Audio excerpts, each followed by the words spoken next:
Hey there, Drawyah here, and welcome back to Glasgow Airport. As you guys know, I'm currently in Scotland. I flew in from Heathrow this morning with British Airways, and today I found myself on a Loganair flight. In reality, this is a Twin Otter rather than an Islander, but in this occasion, it's just a case of making use of what I've got, and, well, Loganair operate a couple of Islanders, and the Islander is capable of landing at Barra, which is my destination, and so we'll be recreating that flight in Microsoft Flight Simulator. Yes, so, flying today to the island of Barra, which is in the Outer Hebrides in western Scotland. Should be a fun little trip this, as everyone knows, Barra is the famous airport which you land on the beach, and while people didn't so much enjoy the Dornier flight I did with Aureni a couple of weeks ago, even a couple of days ago, about a week ago, yeah, so I decided I wouldn't use FSX again, I wouldn't go back to that side of things. We'll make do with what we got. So, flying the Islander, which is an aircraft I do thoroughly enjoy in Microsoft Flight Sim, so don't make use of the Blackbox aircraft today, and we'll make our way over towards the Isle of Barra. In terms of weather today, it is a bit cloudy, a bit overcast, so we'll be very careful with movements today. But for the most part, I mean, we are cruising at, I think it's 9,000 feet. Yeah, something like that, about 9,000 feet today, so we'll set our aircraft up, prepare ourselves for flight, and hopefully it should all go without too many dramas. We are on IVAO, of course, so we are going to make use of that. In regards to the flight plan and all that, I've got everything pulled, so it's just a case of following the flight paths out and get ourselves on course. So, let's jump to cockpit, set the aircraft up, and prepare ourselves for the trip. Alright, so, welcome to the cockpit of the Islander. Same process as before, we'll just go through the base setup. So we'll start off with the batteries, activate the nav lights. We will definitely make use of the heaters and anti-icing later on as well, that's for certain. Jump to the overheads, nothing is set up here, but again that's your magnetos and starters. There's your fuel pumps, left and right engines. For the most part it's just stars, and most of the aircraft is all running smoothly. We'll jump down to the Avionics panel next, so we'll jump over to the right hand sides. Activate the Avionics master. Let's go through its self-test. We can test all systems as well using the Bendix King system down below. So I should be in a test mode there. There we go. All looking good, all looking good. Right, so first thing I'm going to do is plug in our flight plan for this trip. So there's a couple of waypoints for us to do. We shall get started with that. Starting off with, well, I'll tell you what, we're on Unicom right now, so we'll get all the way to weather information, but we're departing on the Clyde 3 Alpha departure. First waypoint will be Clyde, runway 23. So start off, of course, with departure, or first waypoint of Clyde. If I remember correctly, we do need to input our first waypoint as the current airport, don't we? So we'll start off with Glasgow, which is Echo Golf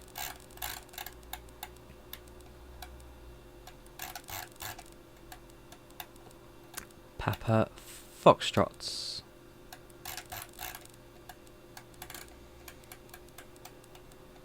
I saw that. Ordinary just popped up there a couple of weeks ago. Because that's Echo Golf Juliet Alpha, isn't it, for the Channel Islands? Anyway, some Echo Golf Papa Foxtrots. And there we go. Enter to accept as an airport. Following that, we fly to Clyde.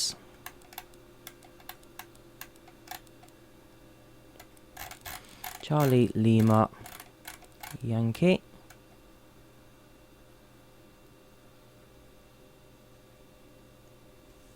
Just give this a second. For some reason, only when I type in the Clyde waypoint does it just freeze for a few seconds. I don't know what causes this.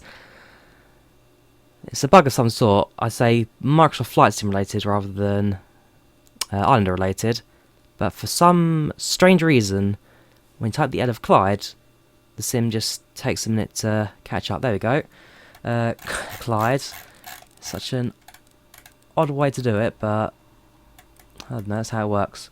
Right, Clyde, England. Well, e.g. England. We are in Scotland, but I mean, that's just, I'll tell you there. That's somewhere in America. That's New Zealand. That's Australia. There you go. Echo Golf, because that's, of course, well, where we are. So we're in Echo Golf, Papa Foxtrot. Europe, well, I say England, it's actually Europe, Great Britain. So Europe, Great Britain, that's New Zealand, that's, I can't remember how that makes Australia, but something like that. Alright, so enter that, sorry. From Clyde, we then fly to Fine and flying past the F there. FY. NER.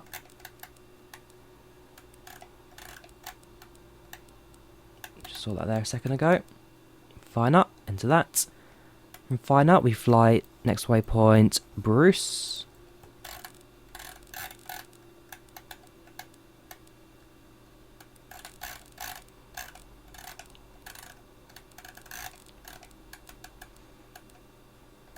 BRUCE.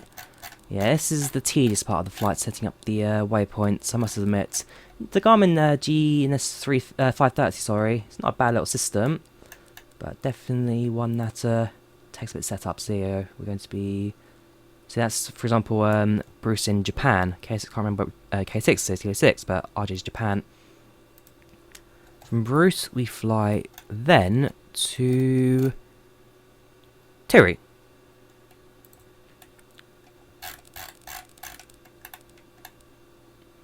TIR.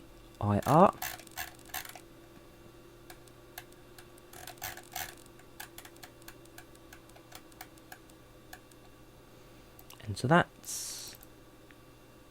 Whoops, that was not what I wanted to do.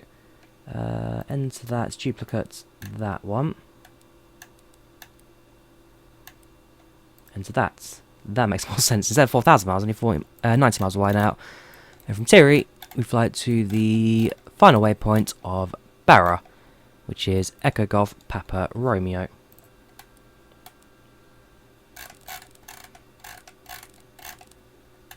A, B, C, D, E, Echo Golf, Papa,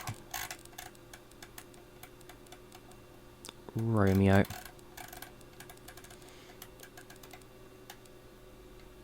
Enter that as a waypoint, as an airport, and we're good to go. I can delete that by clearing it, there we go. And that's our flight that completes. Jump back to the GPS map, just zoom out, check the flight plan, make sure it all looks good. That's pretty standard, all looking good. Jump over to the procedures page now. Procedure, I think, just do, yeah, here you got your arrival, departure at the bottom there, so set departure. Yeah, you need to remember to enter to go to the next page. So, departing on the Clyde 3 Alpha on runway 23, that's correct. Enter, that's fine, that's fine, that's fine. Load it, and entered, cool. So, that is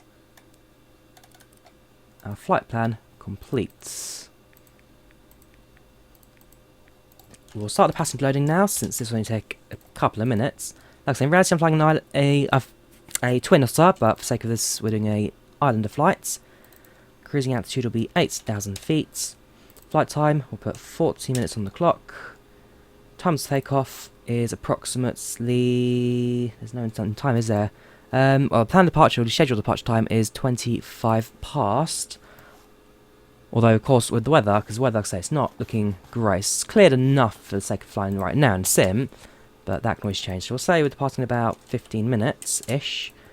And the aircraft type, definitely not 707. We are flying a Britten-Norman BN2B Islander. Passenger count, according to SimBrief, is 11. No, 11 passengers, because that's, I've got King Air set up. Okay, so yeah, we're going with 7 passengers on board. No Wi-Fi, no entertainment, no briefing, no boarding. Actually, did we get a Loganair from before, did we? Yes, okay, so we use a Loganair safety demonstration for the sake of having Loganair. No snacks, no meal. And we'll start with the boarding process. Like I say, it's only a very quick process. Passengers board through all the doors. And as soon as they're on board, we're pretty much ready to get going. Clouds looking quite overbearing today. There is 737 at the airport, so they just announced they're pushing back, which means we'll very likely see them on the way to the runway. Runway 23 for departure, so I'll make sure that I got on my departure intentions set on Unicom. We're currently at stand Alpha 1... Sorry, stand 1 Bravo. So get that all put down. Unicom. So parking type, stand 1 alpha. Taxiways will be kilo onto alpha, holding alpha. Runway 23 departure on the Clyde 3 alpha, was it? Yes, Clyde 3 alpha departure.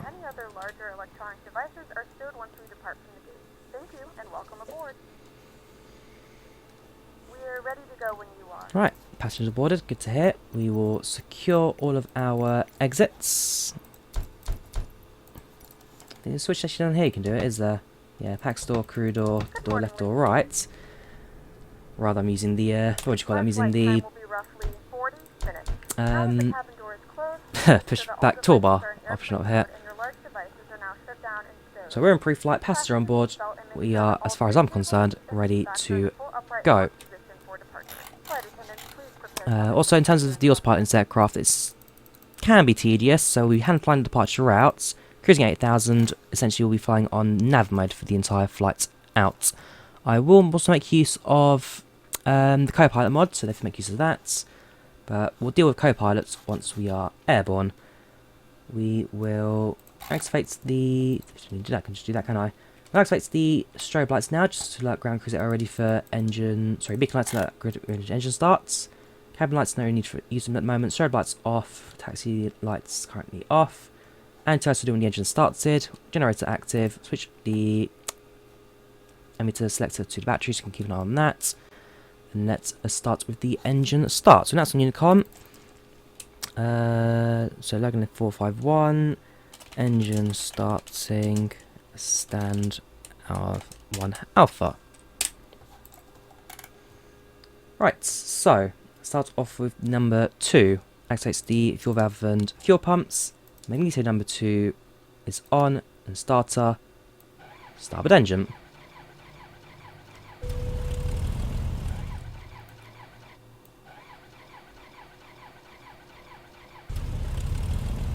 That's more like it.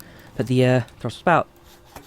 Ladies and gentlemen, please direct your attention to the screen for an important safety demonstration. Thank you for flying with us. Make sure that's the feather. It's also both sets up. That's all set as well. All looking good. Put the throttle about 10%. And start engine 2.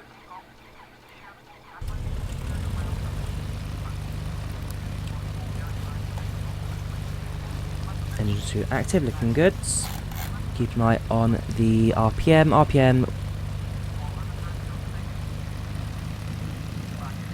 looking good. Temperature's warming up, that's fine. Oil pressure is in the green, which is good. Fuel pressure in the green, which is good.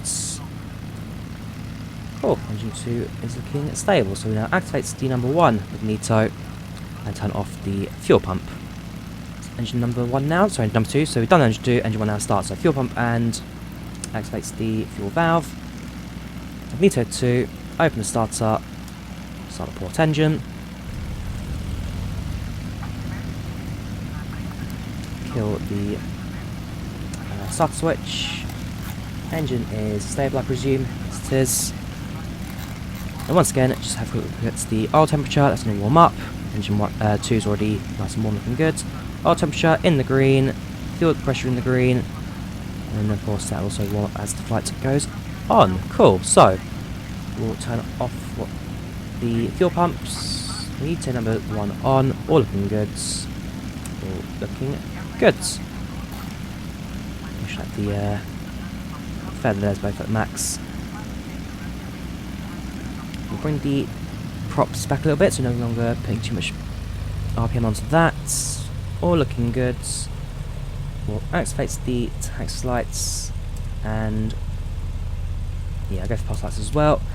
Announce on Unicom that you are taxiing to runway 23. Parking brake released. Let's go taxi to the runway.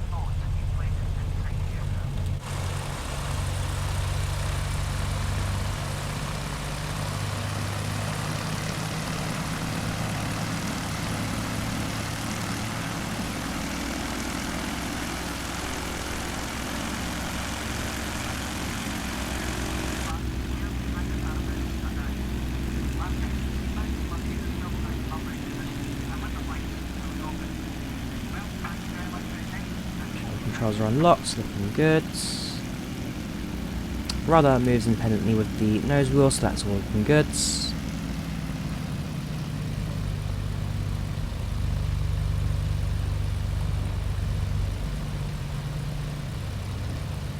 Keep an eye out for the traffic here at Glasgow right now. There is another aircraft on the ground. I believe that's their pushback intention. They have pushed back now, so they'll be on our left-hand side somewhere. Well, they're over in the international parts of the airport, so there's a good chance we won't be seeing them at least once we get onto the runway ourselves. So in terms of traffic, we're pretty much golden.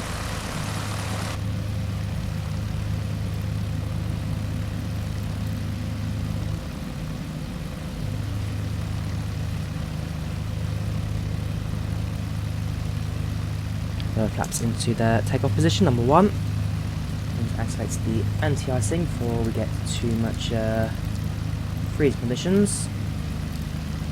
I have noted there are a few minor raindrops just dropping on the windshield there.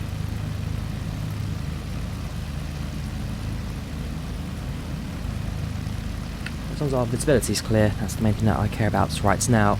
Once we're airborne, we will start to lose some visibility, but as long as we're on autopilot systems holding our aircraft at 8,000 feet, we should be alright until we get ourselves over to Barra. In reality, the Twin Otter we're flying does allow for some fairly heavy flight conditions, the Islander a little less so. But at the moment, our main aim, at least, is just to get the aircraft into Barra and into the to the airport.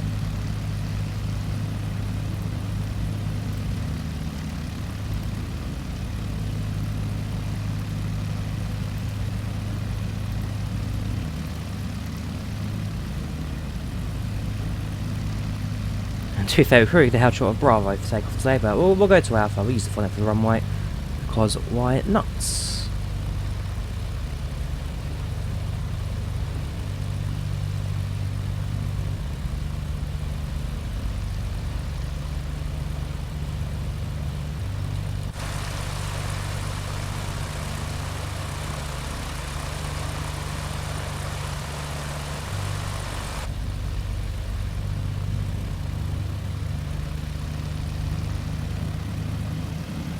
A little bit more prop in since we are actually struggling to climb uphill on the runway here at well, technically here at Glasgow. It's one of the flattest old airport in the world. The 7-3 has announced its taxi intentions, so they'll be right behind us very shortly.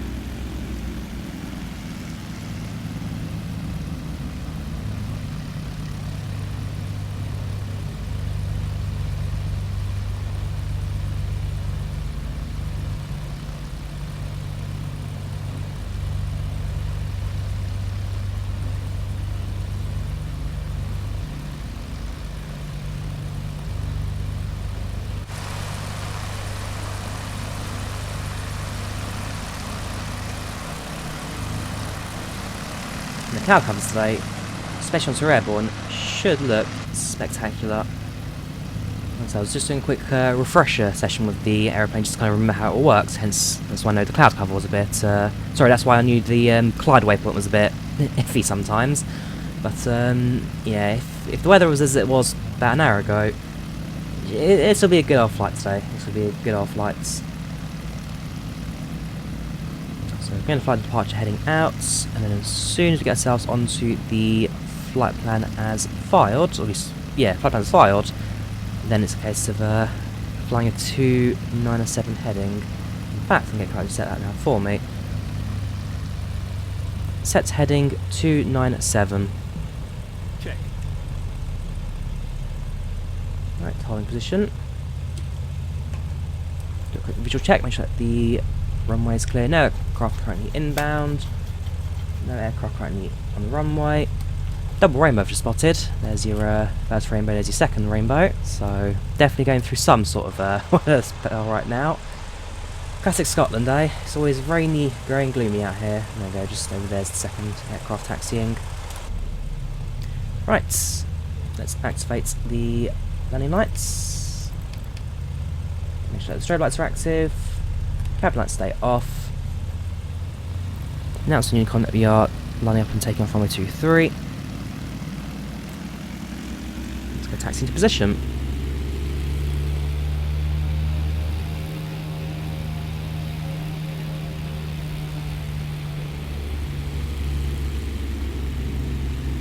Also, for sake of clarity, I'm just going to zoom into the GPS slightly. I can make sure I'm following the flight plan as it should be.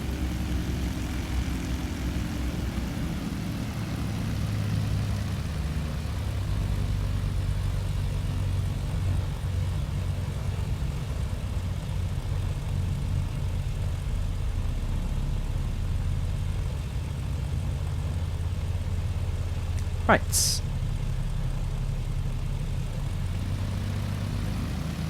Need the throttle about 40% of the way up. Check the engine RPM. Engine RPM is green and stable.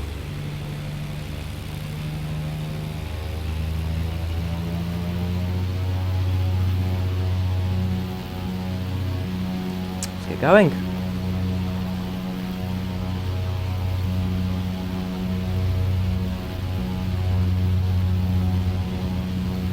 Airspeed green. Knots, rotate.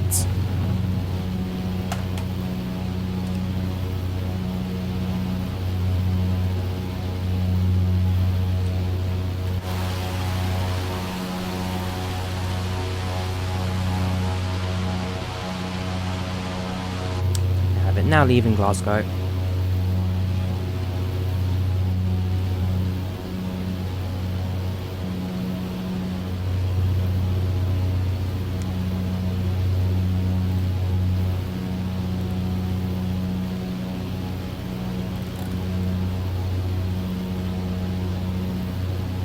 So good, climbing at a steady 1,800 feet per minute. And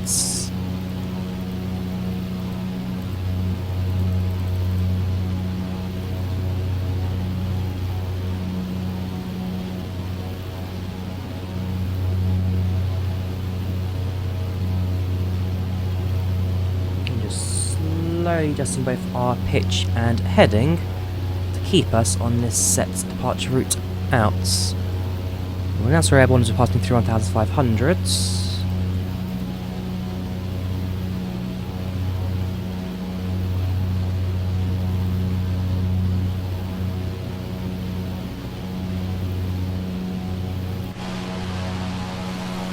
That's up.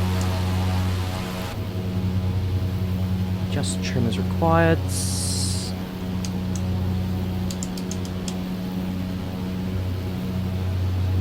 So far, so good. The aircraft's handling well. Engines are all in the green. Temperature's all in the green. All looking good.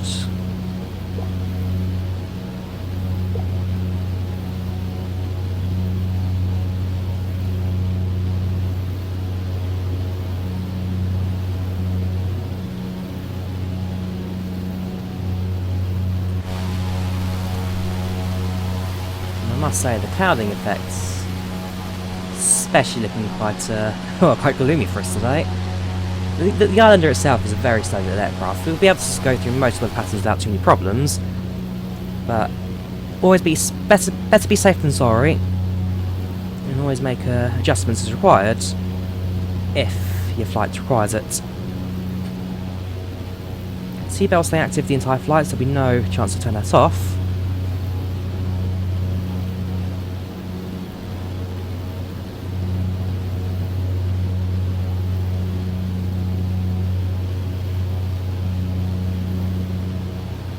It looks like, for the most part, we have cleared the worst of the clouds. Cleared the blue skies up ahead. Hoping it stays for the most part that way for the rest of the trip. Looking at the weather up in Barra as well, the weather is a bit gloomy, quite similar to what we've got right here in Glasgow. But the winds themselves should be a bit nicer for us on arrival. Just going to start a right-hand turn now.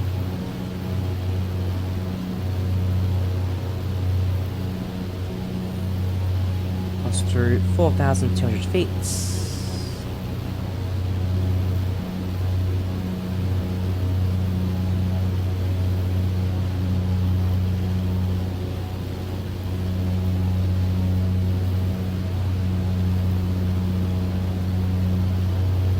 go.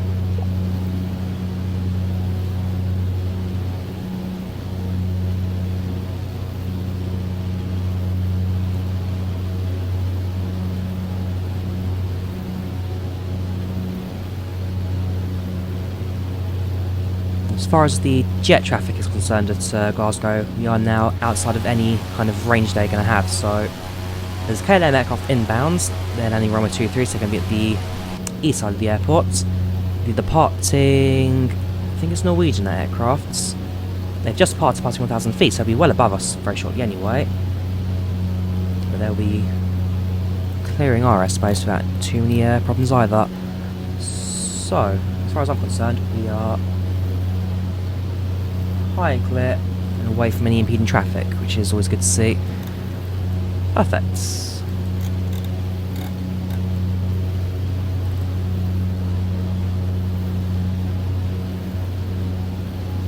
Yeah, look out the window as well. We're doing alright. We're doing alright based on the weather. Can't fault any of this visually, can you?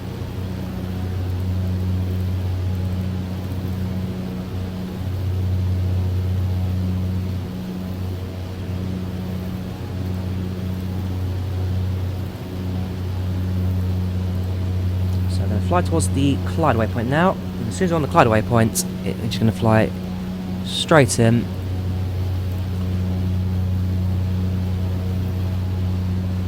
Along the, so it's the Lima 602 waypoint. So between Clyde and Tirry, it's a straight line path to 97 degrees, as we set out on the co-pilot side of things, which will fly us on a straight course all the way towards the Hebrides. And actually, we do cut across the flight path we took when we did the Islander flights about 2 months ago now. I think we went to Scotland 2 months ago, last time. So we flew the Islander in real life on that trip with bridging their services. And so we do actually cut the flight path we took with that, albeit a few thousand feet higher, but certainly again a trip that I do remember very good memories. I like the Islander. I've seen it fly on several occasions in real life. But I've never had an opportunity to fly it until about 2 months ago, where I decided, okay, we'll book a ticket, see what it's like, and the whole trip to Oban just fell apart so perfectly. I can't fault it at all. And even getting back to Glasgow via the bus and then stopping over, find a takeout for the train back home, all works rather well. Fair enough, I took a seat on the sleeper train rather than the bed, so that wasn't the most comfy option in the world. When I go to Penzance in about a week, less than that now. Yeah, when I do that in real life, I've got a sleep train back to London. On this occasion, I have booked a bed, so it's going to be a lot easier on my back by the time I wake up in the morning.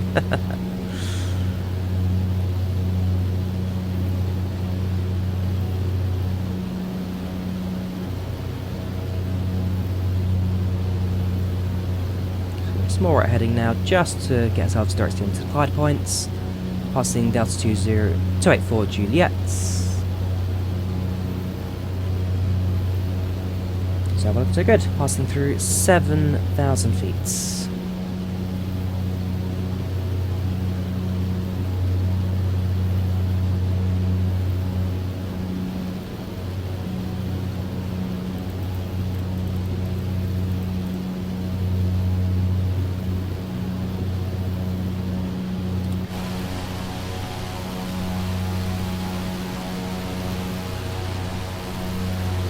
Weather front today in Scotland, not looking particularly grand. Storms to the west on our right hand side there, as you can see, so fortunately we're going to be flying away from the worst of the storms. But it does mean in real life tomorrow, and also in the case of Premiere, there may be a few small minor delays in regards to actually tracking the flight in order to get us airborne. I mean, the runways themselves, for the most part, should stay the same, so we're looking at runway 25 arrival at Barra. But,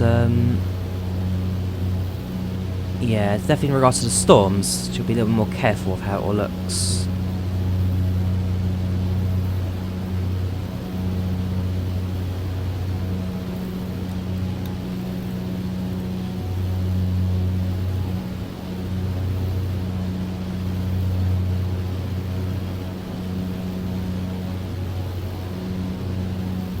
passed through 8,000 feet, so we're very nearly at our... Actually, this is our cruising, isn't it? 8,000 feet cruising altitude, so level the aircraft off now.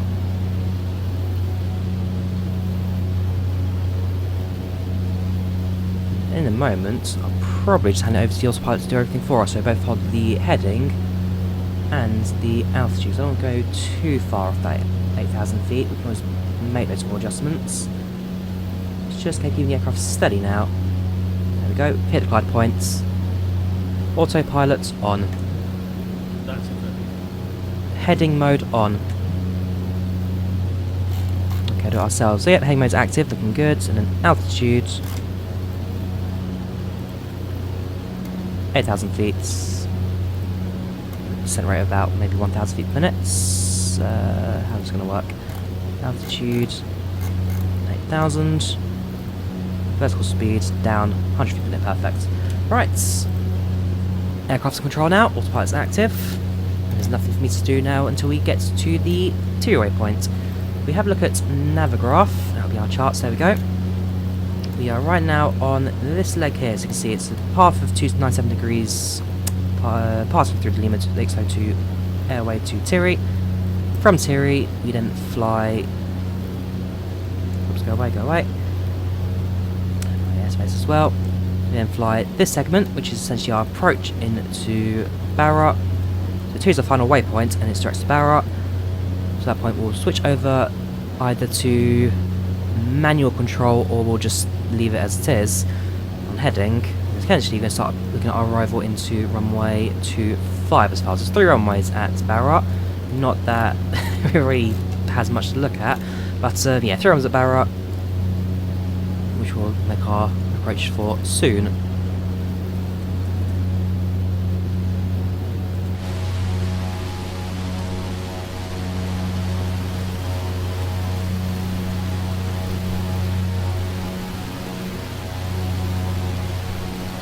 Definitely going to be some turbulence in this flight.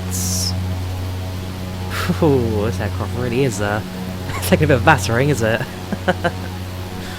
As long as we're out the worst of the weather storms, we should be alright. So we're currently flying over Strone and Sandbank. We've left Port Glasgow, so we're over towards the lower Highlands now. Our flight path takes us about 10 miles south of Oban. In terms of the location, yeah, just south of the Mall, north of Collinsey. And actually, Hebridean do so. They do 2, like I said, they do 2 of those kind of circular touristy flights, which is the one I took, which was Oban to Isla to Collinsey. And the second one is Oban to... can't remember which way around, but I think it's then Col, then Tiri. That's the third. So that's the second Hebridean. And there's the third one, of course, which is the scenic one, which is essentially you go low over a couple of local landmarks, castles, bridges, stuff like that. But no, I took the passenger leg, which of the 2 is a slightly longer one. But I want to do the other leg as well, so I want to do Col and Tiri, which is the second routes that Hebridean offer.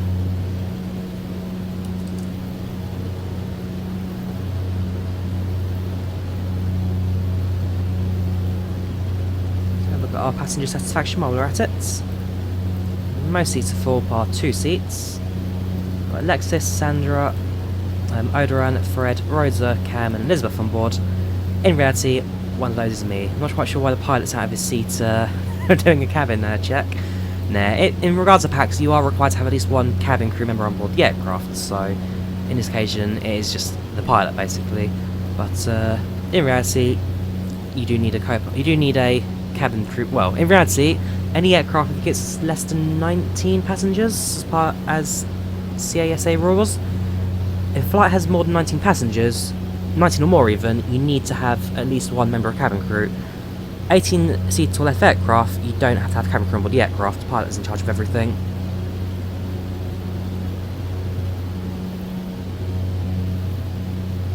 So our Islander, I don't think has a flight attendant on board. So that's not much in the way of a meal service, that's for sure. I'm hoping that Cole will have some more restaurant or something for me to grab a few snacks. If not, then today I'll be busy grabbing myself a couple of meals.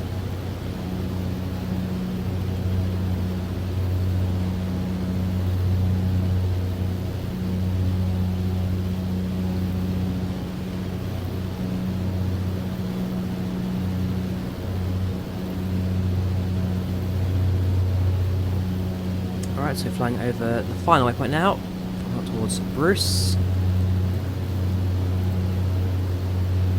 To our right hand side, if there weren't so many clouds, we'd be able to look at Inverary. To our left hand side, Lockgill Head, I believe it is. Lockgill Head on our left hand side. To the back of the cabin, it is a cosy little aircraft, the Islander. Okay, the one I flew didn't have curtains on the windows when I flew to Isla and Colonsey. Yeah, it is this kind of layout, 2x2 seating. Every row of seats has its own door, so left hand side for pilots, right hand side on this row, left hand side for both of these rows. Two sets of seats folds down, so you can climb to the back of it. On the very rear, it's a small little luggage storage. On this occasion, you have got a suitcase on board, and no, that's about it really. It's a cosy little aircraft, so I did have a lot of fun flying this in real life.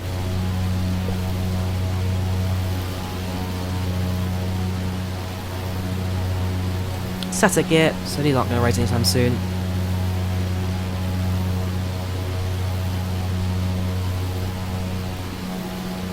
The K&M flight inbound to Glasgow, and that's South from 23. They're flying an Embraer 190, I see.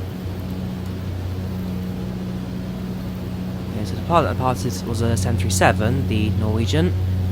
They're currently heading to Malpensa. Okay, now it's inbound, flying from Amsterdam.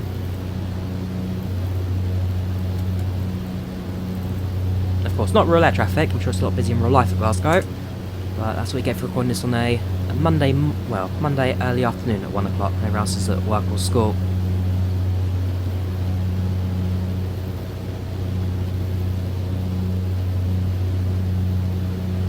Based on our arrival time, we're actually in about 40 minutes to the arrival, so the 26 got on the clock expected. About 10-15 minutes behind-ish. I can imagine in reality the flight's a lot quicker in a Twin Otter as opposed to a Islander. There is definitely a small amount of time lost in flying a less powerful, smaller aircraft. Not going to be too much of a difference, especially with this flight not actually going to be on flight radar. Based on previous flight tracking, I don't think there's enough range to have this aircraft visible. Potentially, the exchange will have the aircraft visible, so I'll try and sort that out perhaps as the URL for the Premiere. But I don't believe this aircraft will be visible on flight radar, just because it doesn't have the range to actually do that. Which is a shame. Again, that's kind of what you get flying a smaller, older aircraft. So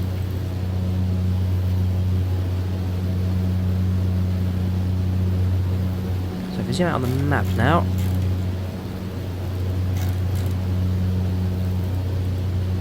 The Bruce waypoint up ahead, Tiri out at sea, right hand turn, and approach into Barra. My first, it'll be my most westerly trip ever. Again, I had to cancel America, which is a bit of a shame, but it's cool. This is my most westerly trip. Some small island in the middle of the sea, one main road that circles the entire island. It's going to be an interesting little trip. This it's going to be a very interesting little trip, but I am excited. I do quite like my walking holidays. So you land, essentially all you do is you trek around for a couple of days, look at different rocks, basically.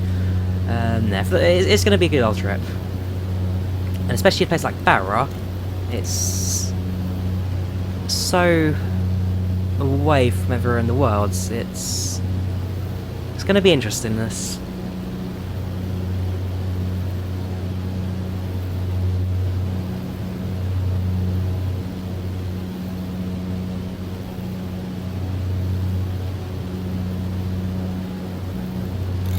And of course, don't forget that the scenery in Barra is, by default, rather good. So, for Glasgow, I'm using the UK2000 scenery. Arriving at Barra, I'll be using scenery that's default to sim as per SWOT update 5. So when that came out, we saw the improvements of the scenery all around UK and Ireland. So we're making use of that for our trip today. Just confirming, it is a heading of 297.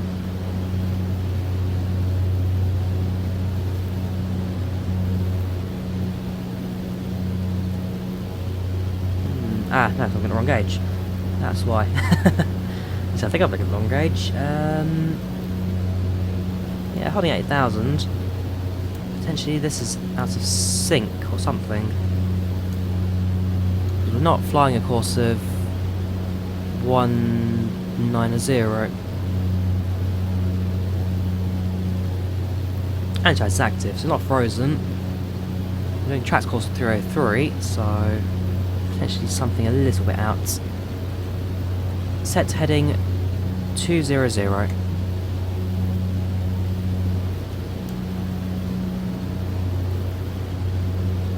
Set heading 200.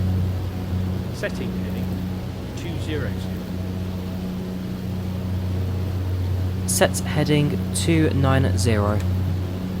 Set heading 297. That's done.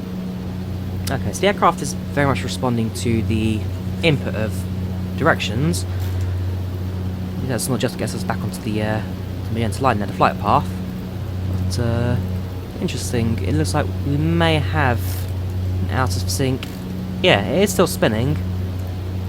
It's just out of sync. So I wonder if there's a way to kind of reset the heading there.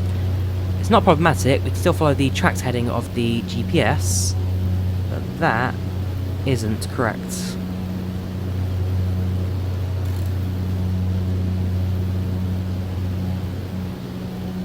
Making do with what you got out. Just means that when we approach into Barra, we send through the cloud, we've got to pay very, very extra close attention to our flight path, just to make sure we don't end up going through any spatial disorientation. That will be a problem for us if we do. But as long as we fly sensibly, should be alright. About 35 minutes to expected arrival time. Our current speed and headings, yeah, this is about 15 minutes behind.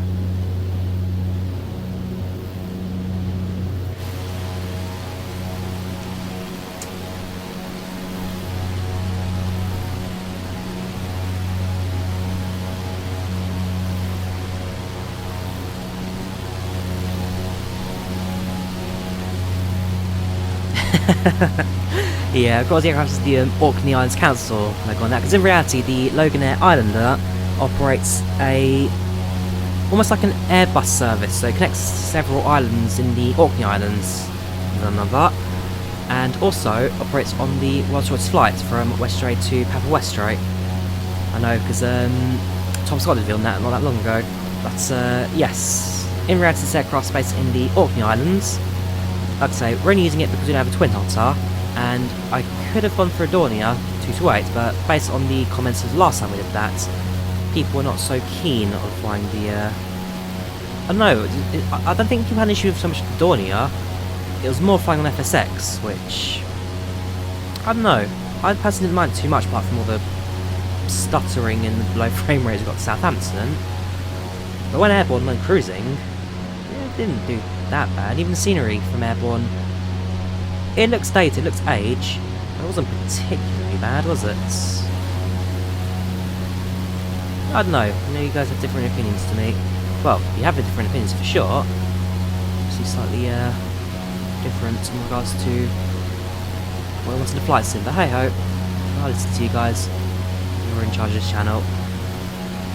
I'm looking at that storm cell right hand side. It's not getting any closer, which is a massive bonus for me. But it's definitely scary flying something this size. Definitely a scarier thing than that.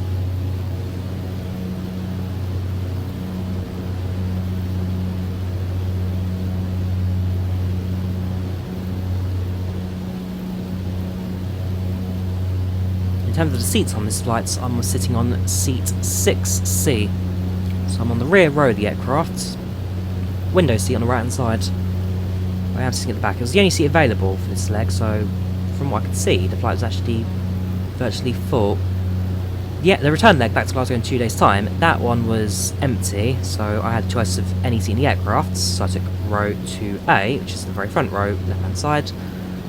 But yes, the outbound leg, this leg, very full aircraft. I'm not quite sure if people are just travelling home or there's something going on the island. I'll have to inquire or speak to people on board. But definitely an interesting load for this outbound flight, completely full aircraft.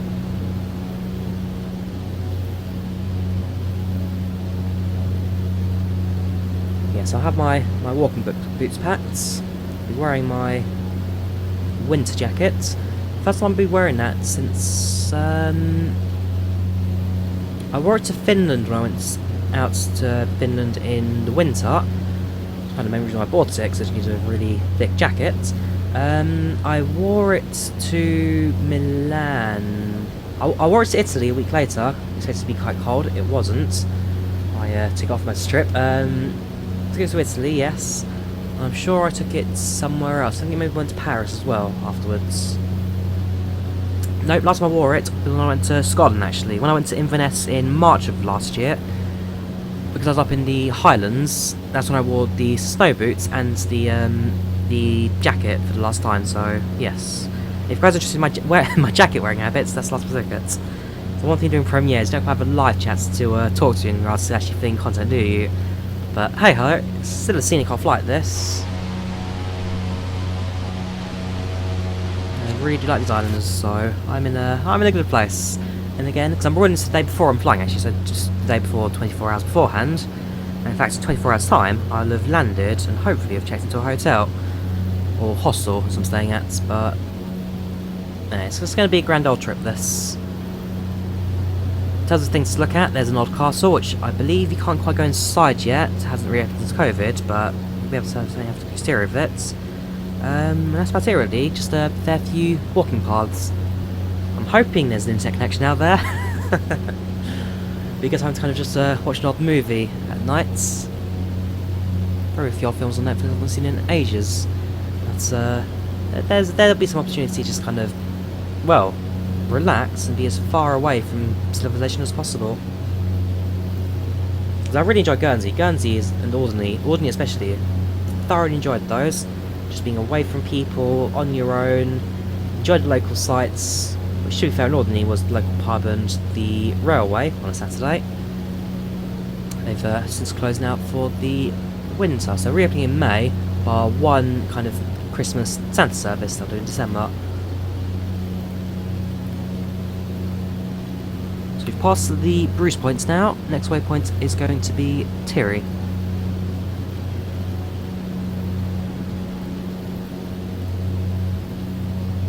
Time remaining sets to 27 minutes, so very much on schedule for real life, behind schedule for the sim. Actually, right now again we are crossing over the flight path we would have flown between Oban and Collinsey. So again, if you zoom on the map, you can actually spot Oban Airport. Well, this is the VOR DME points just there. So that's Oban. That island's there. The airport's about there for Collinsey. And if you zoom out, there you go, Papa India, that's Isla. Oban, Isla, Collins is about there. So, airspace we have trekked in the past in real life.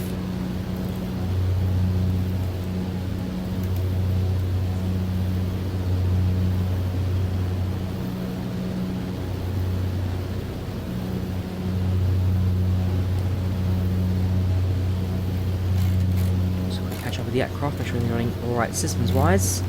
We have got good green oil temperature there. Oil pressure a little bit on the low side, but not out of the green, which is important. So we've got good oil pressure, Abby's a little bit low perhaps. Fuel pressure is pretty much spot on.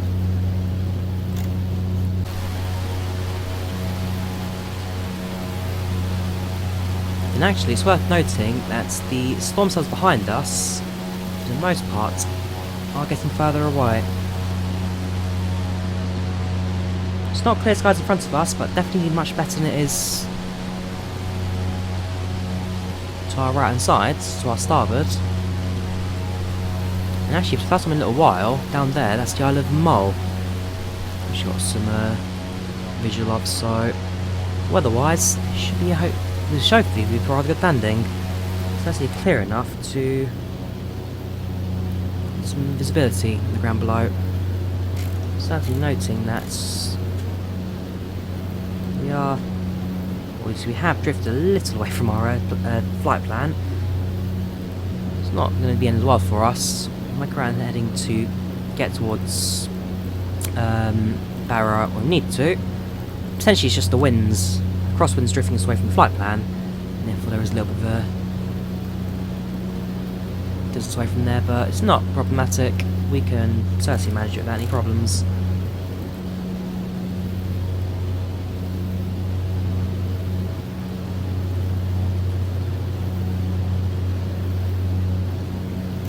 Look at the fuel gauges. We have plenty of fuel on board. Just under half a tank left.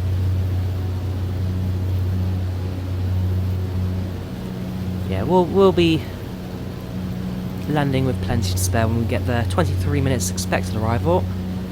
Albeit also need to add a bit of time in regards to actually guiding the aircraft into approach and land.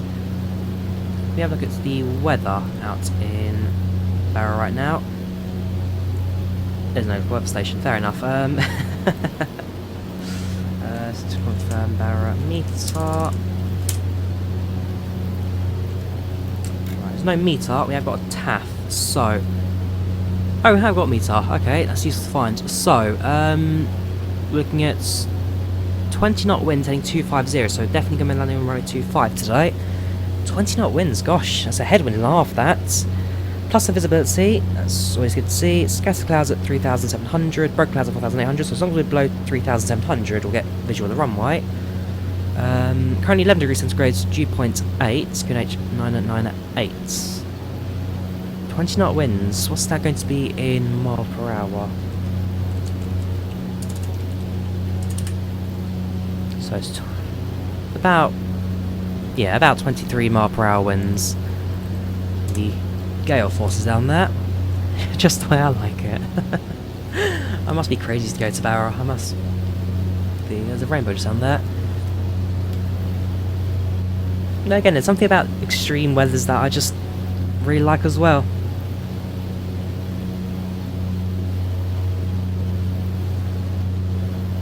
I remember several years ago, back when we actually had a tornado in London, where I went to school. You couldn't see it, but you could certainly feel the winds, gale force winds.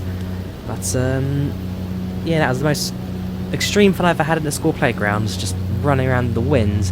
I'd grab my jacket, I'd stretch it out over my head, and it acts like a sail, and blow you all around the playground. I know, I had an interesting youth, did I? But no, it's going to be a lot of fun. This it's going to be a very different experience to what I'm used to. So yes, walking boots are loaded, thick jacket loaded. I'll have a pair of gloves on me as well. Those are downstairs right now. Pick those up. I'm going to enjoy myself.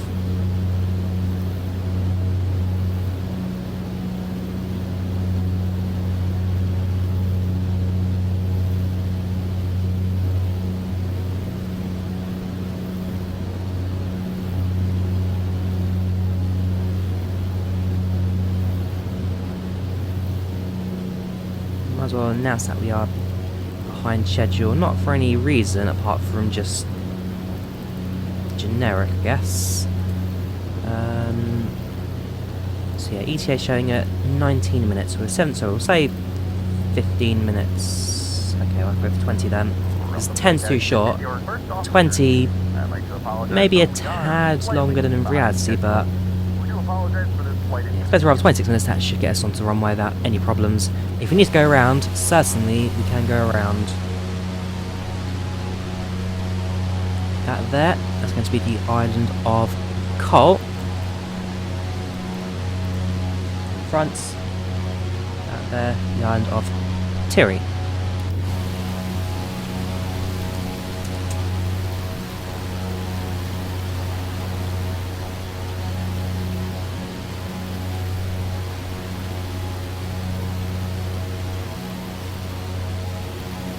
On the ground actually, this turn around in maybe 10 minutes. It's at Barra, essentially you get the passengers off, you board the next set of passengers on, and you depart as quickly as possible, because you don't have the aircraft sitting on the runway too long, especially if it's wet and rainy.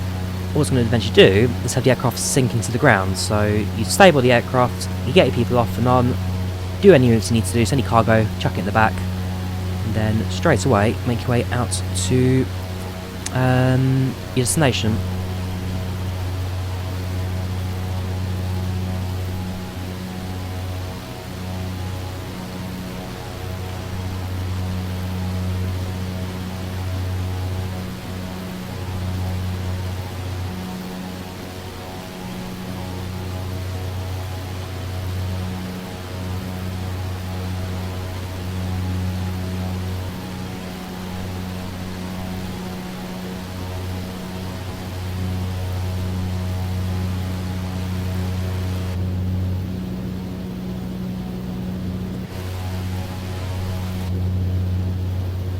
My tailcode there.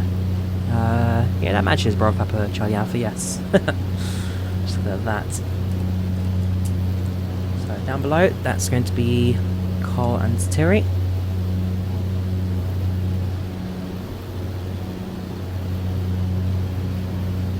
Next one, my fly out of open. Hopefully we can get both those airports ticked off as well.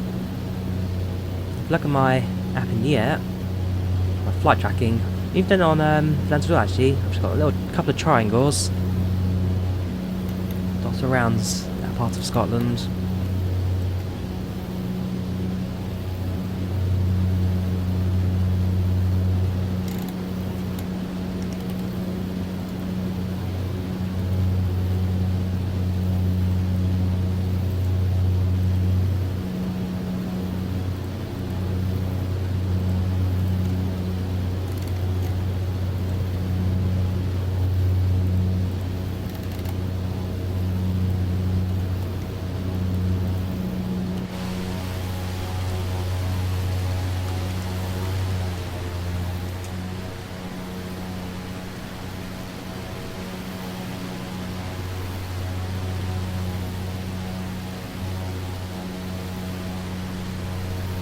Yeah, that's screenshot material right there. What's going to very likely be the thumbnail for this.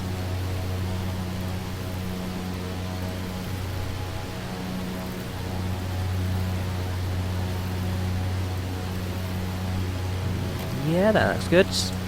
Need to run it through Photoshop, of course, in order to get it to appear on the, well, as you can see by the image, when I take a screenshot, it has all the borders and there goes the map. So that's where we are right now. That's the map of where I flew last time, little triangle. But yeah, essentially you need to just crop it slightly, get rid of the right hand monitor, and then it's good to go to upload on Volanta. So I'll crop it. Yeah, that's a centered photo, no need to adjust that.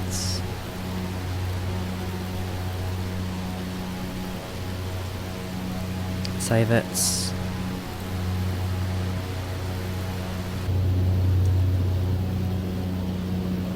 be very careful in the next couple of minutes. We'll start to try and get us onto the path northward. There you go, as you can see now, VoiceAttack monitor, and it just looks a bit better on its own. Right, upload that to Volanta, and then it starts our approach path into Barra. If we head over to the FMS, we actually be able to plug in a procedure for it. So plug in an arrival.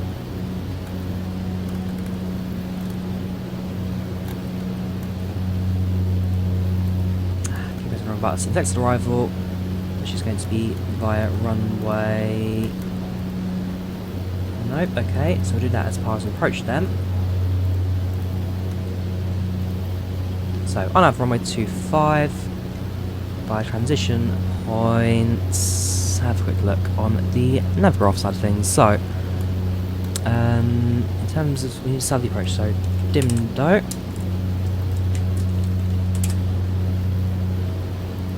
Is not good for us. So actually, maybe it is, we'll have a look in a second. Compare that to Nolnu. Nolnu looks pretty good. Real good. No, so we can use Nolnu as our approach transition. So enter that, load it, head back to flight plan. That looks fine, right. We can set a heading now of... set heading 260. Setting heading 260.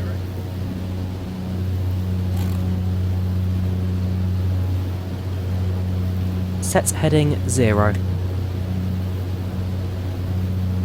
Sorry, yeah. Set heading 360.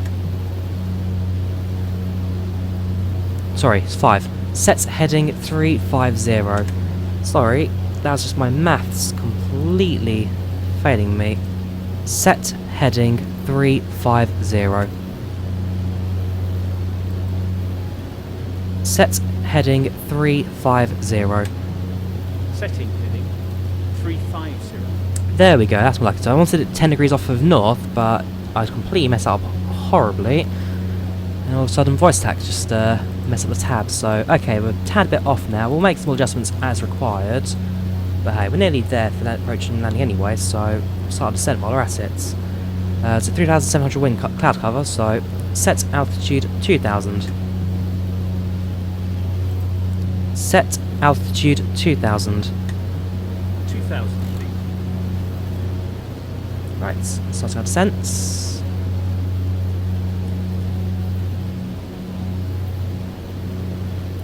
Set heading 010. Setting. Again, he's going to set us backwards to the course, don't we? 010. Right, so start our descent. About 7 miles now from making an intercept.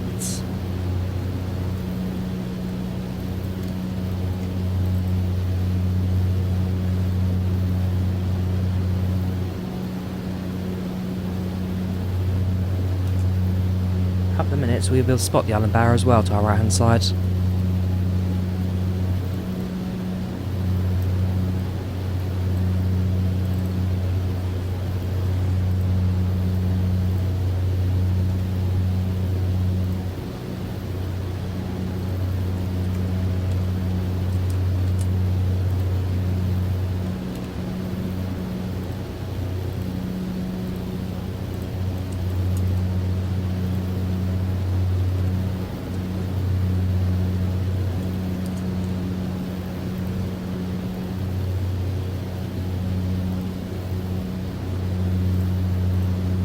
So far so good for the approach. If we look at Navigraph as well, we can be able to start setting us up as well. So runway 25, any details is fine. I want to look at the approach charts. Runway 25 good. Select stats. Oh, this is a... Okay, the PDF 3 doesn't work on this. Fair enough, we'll just we'll do it on the desktop side of things then. So, close that. Close that. Set the runway. And have a look at runway 25 charts. So, select you, open charts list, approach charts 25. Really? Okay. You have to use that. Okay, it's fine. We need charts, but it won't end us if we don't have it. Based off of the visual approach on the GPS anyway. Fortunately, the cloud cover's for the most part gone now, so there's no need for me to have any worry about the heading indicator not working anymore. we will be able to base our approach visually now. Especially below 3,700, there'll be no more cloud for us to worry about anyway. Still something about 500 feet per minute, passing through 7,000... Wait, just past 7,000 feet.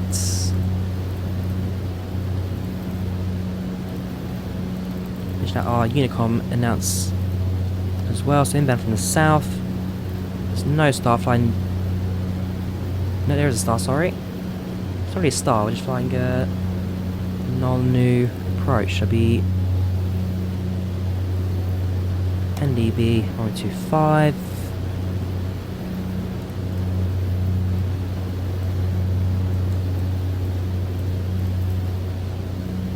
Approaching via null-new.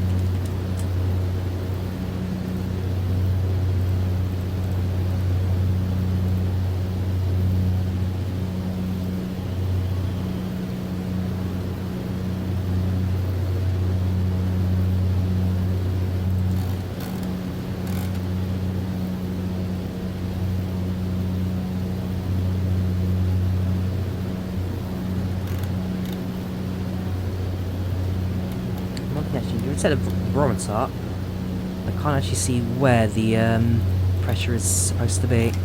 Scroll it, I don't see it change anywhere, so I think if I just press B, it resets the barometer to current weather outside. There should be a little number somewhere which shows you the local pressure, or this pressure you're setting it to. So on this occasion, it doesn't seem to appear anymore. Because since we last flew the Islander, there have been 2 updates to the aircraft, so they have improved it in terms of its dynamics and cockpit functionality. The switches, for example, now have sounds to them, which was one of the comments I made when I first streamed this aircraft. There's no sound files with it, but we've massively improved that. The cockpit looks a bit better. I talked about flat textures and just looking a bit low resolution, a bit more wear and tear, and a bit more life in the cockpit as well now. It's looking a bit grander. Even the seats, a bit more detail to them. It's a good looking aircraft. Certainly they've improved it, Blackbox. I'm glad they have, because it's an aircraft I thoroughly enjoy flying to this day in Microsoft Flight Sim. And yeah, just overall, glad to see it a bit more life.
Pass through 5,000 feet, probably a little bit on the high ends-ish.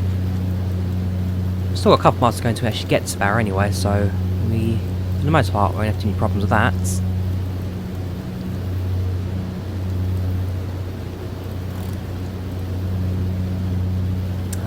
Yeah. Set heading 360.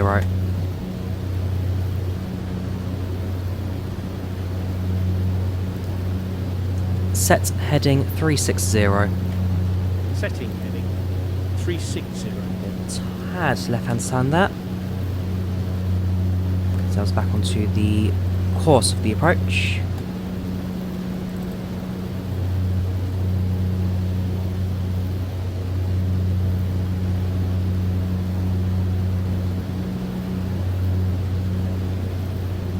Get FlightControlReplay up and running as well. Hopefully get ourselves a replay of this approach.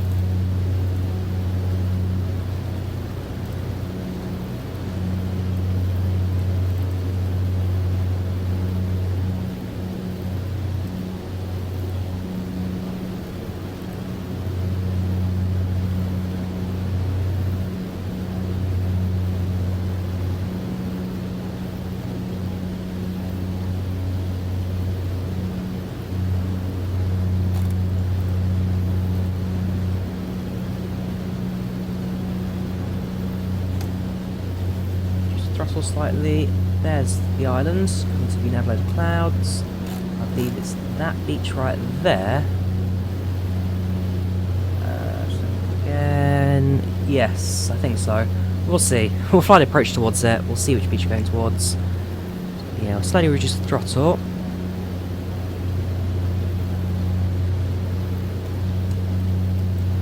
It's approaching on the you call it a northerly runway. You're landing on the north part of the beach. Now this is the bit that I'm really excited for in real life. Actually landing on the beach, not on a tarmac runway. Something I've never done before, because it's not something that many people really do, not many airports have. But something about just flying to this kind of runway, which, again, it's exciting. It is exciting.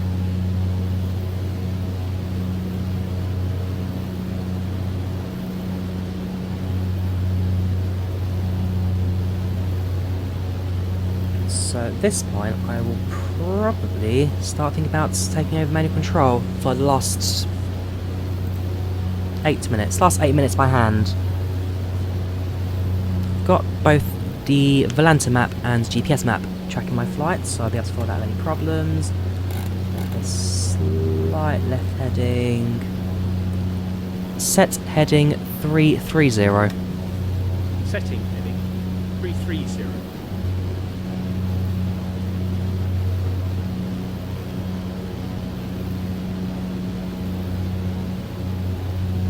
Passing through 3,000, 400 to 300 feet.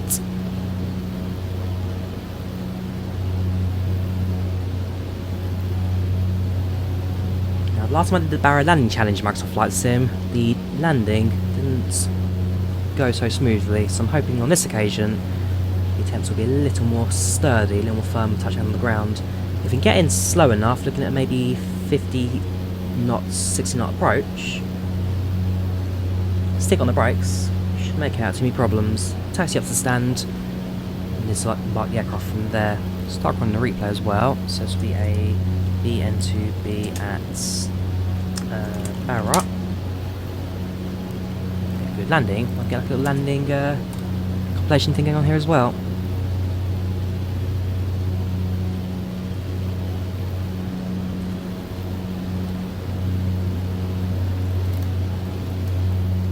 Got the island of Barra, the island of South Ost, and somewhere a bit north of there, North Ost as well.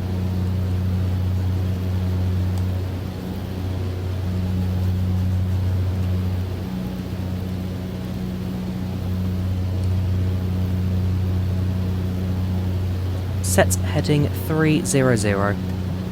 Setting heading 300.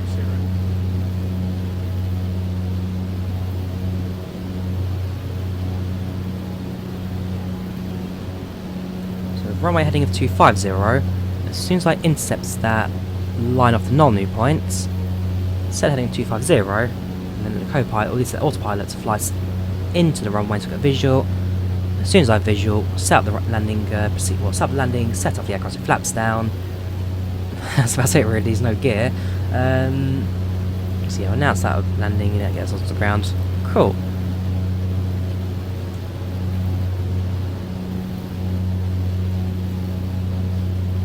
Nearly at 2,000 feet, which is what we're going to be levelling off at.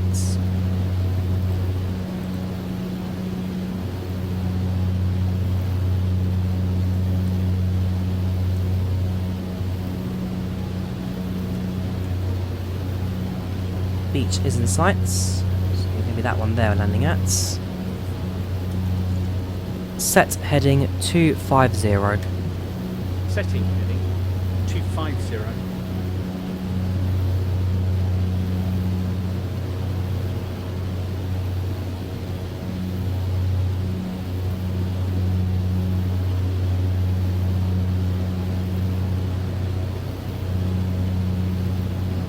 Right, let's get ready to do this, shall we?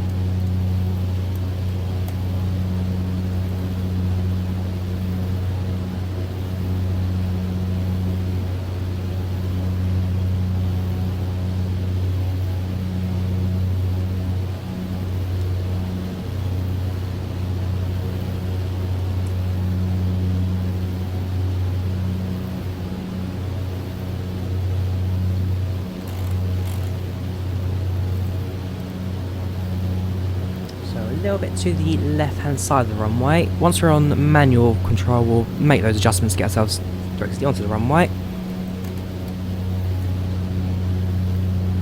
As long as we're kind of making that approach over Oronsay, which is a small island just kind of off the runway. You have to spot that in a bit, we'll get a bit closer. Yeah, because I am admittedly a little unfamiliar with the area.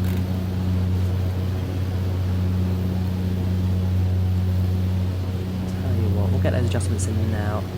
So, fire westerly heading, and zoom in until we are exactly on top of that magenta line.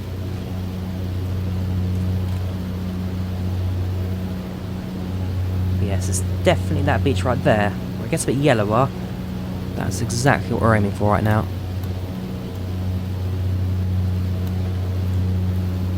Yeah, there's that original approach path. We're making our way towards North Bay and Ardmore as opposed to the actual beach airport itself. So we've made that far turn a tad bit early, but hey ho. Not like an aircraft like this is going to have too much of an effect with with low approaches, eh?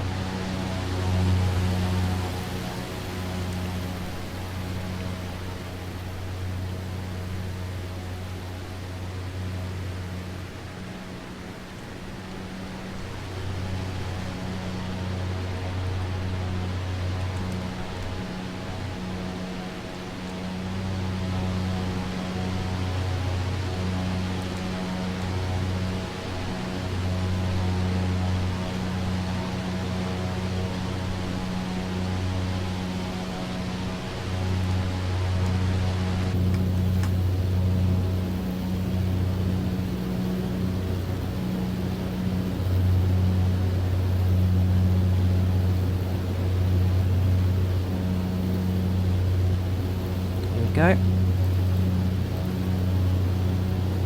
Almost going to intercept.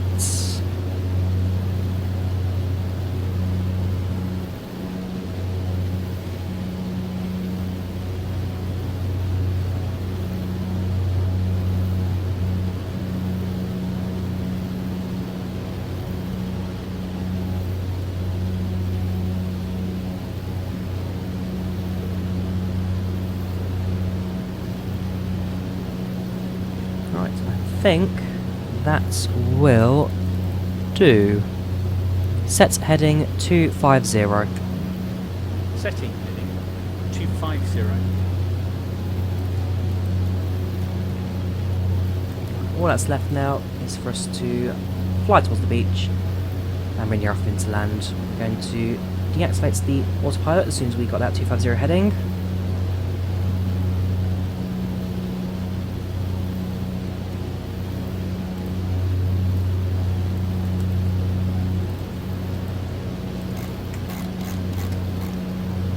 That my Volanta and Navgraph set for the landing as well.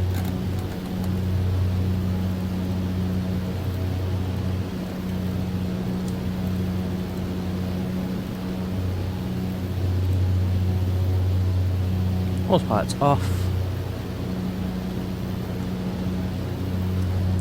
Drop.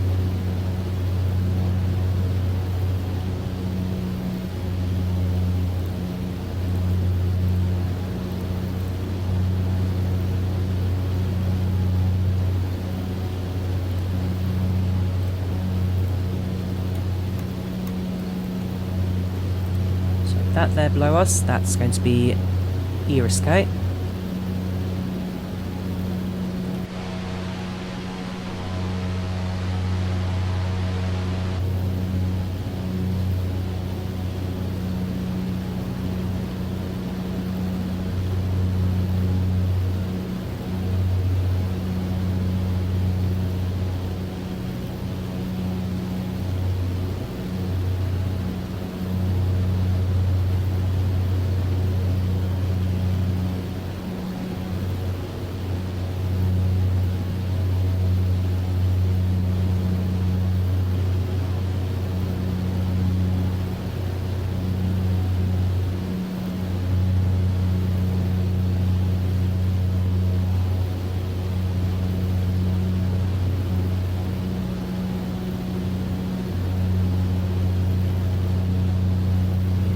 still minor 20 knot, well, I say minor 20 knot winds. It is a headwind, so it's going to be a minor kind of adjustment to get that steady, but it is still 20 knot headwind, so whatever my airspeed is, I do need to remember that it's that plus 20. Sorry, that minus 20 is what my true airspeed is. So I've got to be very careful with that. I don't want to go too overpowered into the aircraft. Just on altitude as required.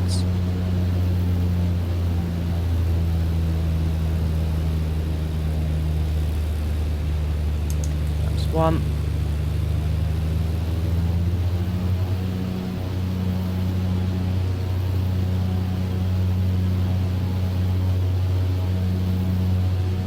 So right now, bang on the approach from a 2.5. Essentially, I need to be right in between the two island coasts there. Right in the middle of that is runway 25.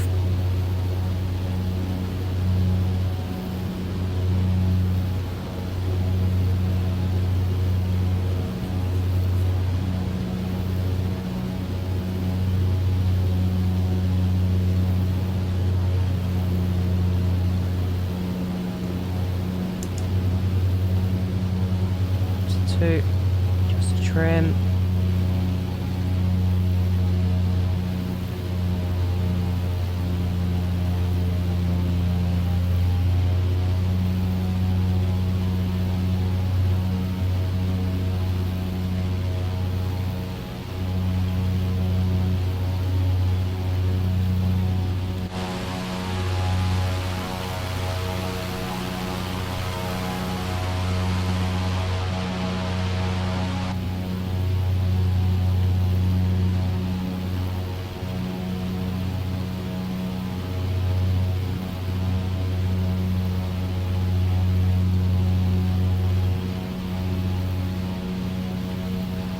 Our expected arrival has already dropped below 0 there, so those added 20 minutes, even that wasn't enough.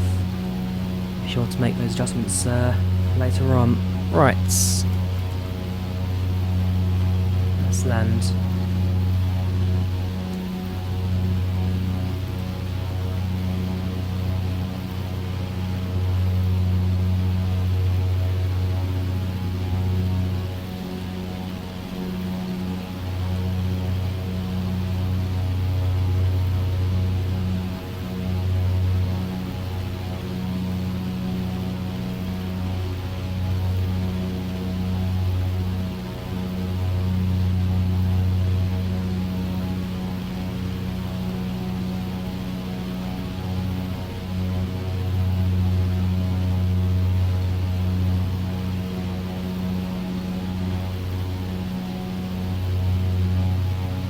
Go.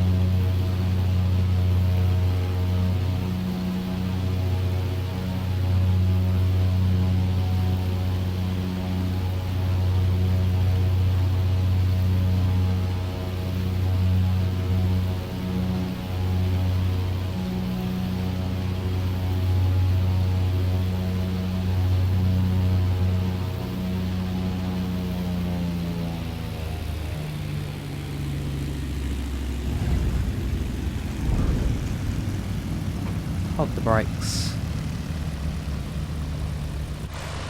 And there we have it. Welcome to Barra.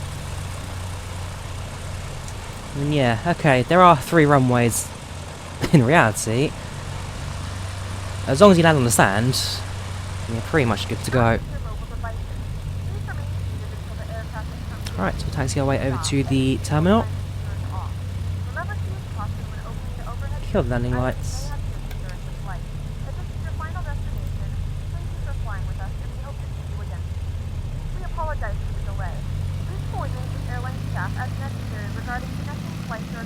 Trust me, lady, there are no connecting flights from here.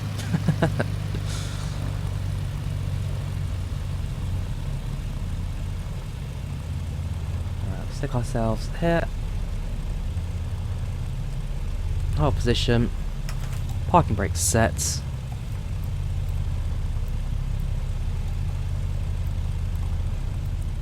gonna kill the engines. And there you have it. Welcome to the Isle of Barra. Without a doubt, the smallest airport I think I'm ever going to fly to in my life. Even smaller than Ordinary, in that it doesn't really have any facilities as airports. Right, we'll open the doors, let passengers disembark. Yeah, by far the smallest airport I'm probably ever going to fly to in my life. But certainly one of the most exciting. Certainly one of the most exciting. We'll kill the taxi lights, kill the strobe lights. And we'll turn off the pulsating lights as well.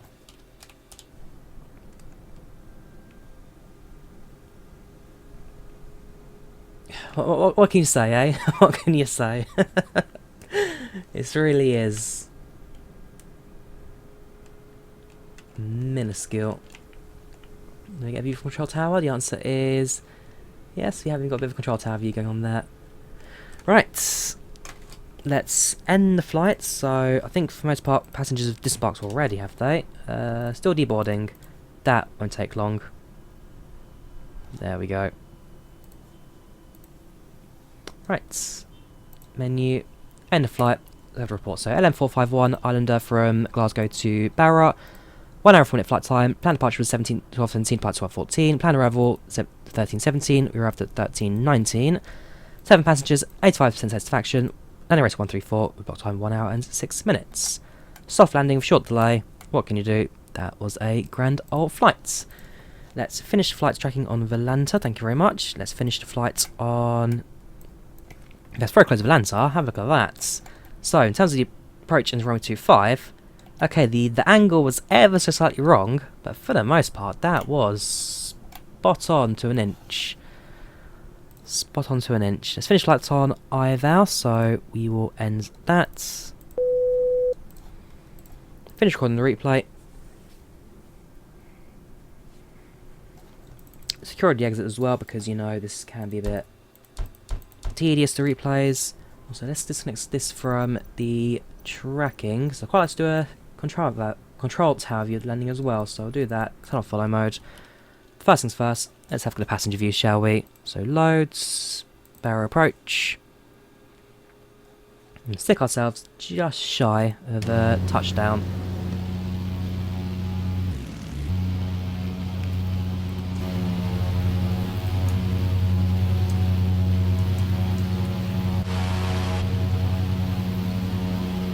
Yeah, with the engine's in the way, you're not going to get much of a view of the outside, but hey ho. There you go, just let the replay catch up, there we go. Right, let's have a look at landing, shall we? Slow approach over the water.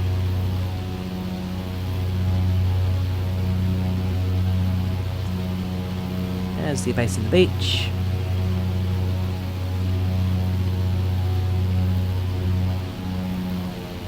There's your arrival throttle. And there's your touchdown. Not bad. Not bad. There's something about landing on the sand which just feels, looks, breathes differently. We'll just aim for the right hand side now.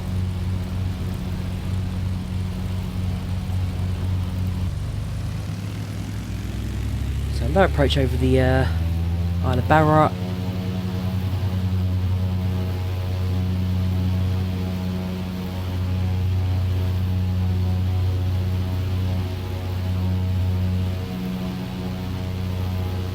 See a shadow down below as well.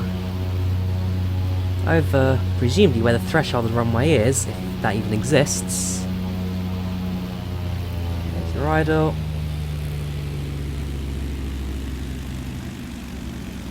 And there's your touchdown. Absolutely superb, that. Absolutely superb. I don't have my camera on right now, but if I did, biggest smile I've ever seen. Same for control tower now, so if we have a look out to the left hand side, we should, there we go, see the lighting of our aircraft. We just press play, it'll come into the loading view, there we go.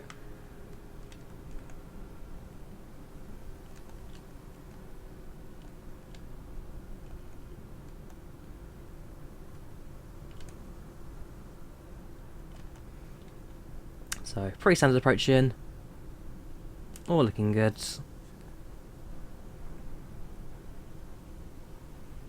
And there's your touchdown. Not bad at all. And the weather has held out more than I thought it would actually, so it's always a good sign. Hopefully tomorrow it'll be kind of like this, where it's not too cold, not too windy. Well, it is windy, but as long as it's not so much rainy, that's the big thing for me.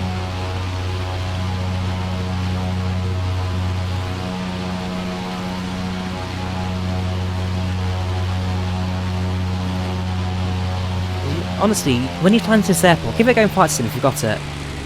But when you fly into this airport, you just don't quite know what you're aiming for. Of course you're aiming for the sand, of course you're aiming for the runway, but on this occasion it's the fact that the runway doesn't quite exist. You almost don't know what you're looking for. But hey, that was a flight from Glasgow to Barra. That was the Blackbox Simulations Islander. And that is probably the end now of this premiere. So, if you guys enjoyed the watch, please leave a like and subscribe if you haven't already. Thank you for watching. Hope you guys enjoyed this little trip into Barra. And for me, my latest holiday begins. Take care, have a good one, and bye bye.